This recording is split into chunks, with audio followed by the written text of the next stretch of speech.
Si comme mon fils, non, pas le joueur de tennis, l'autre, tu dois faire passer le contrôle technique à ta voiture, voici les quelques points à vérifier pour éviter une contre-visite. D'abord, rapidement au niveau carrosserie. Pas de partie abîmée où on peut se blesser. Toutes les portes s'ouvrent et se ferment bien. Et aucune pièce mal fixée comme les pare-chocs par exemple.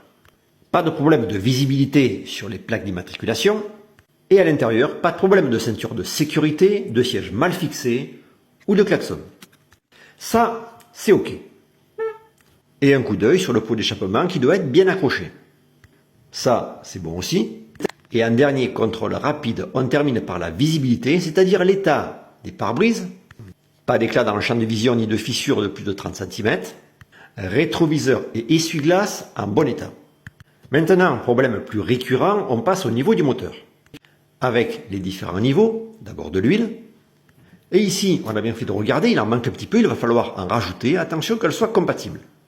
Un petit conseil, évite toute trace d'huile au niveau comme ici du bouchon de remplissage ou bien du bouchon de vidange.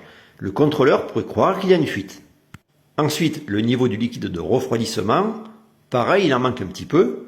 Il va falloir en rajouter, toujours en dessous du niveau max. Et puis, puisqu'on y est, on regarde aussi le niveau du liquide de frein. Celui-là est correct. Très important aussi, l'éclairage. C'est lui qui entraîne souvent une contre-visite.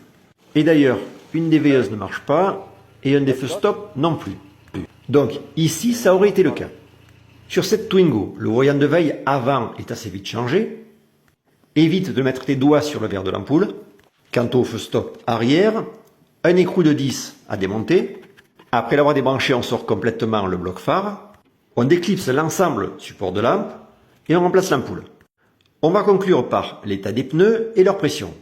Surtout vérifier leur usure.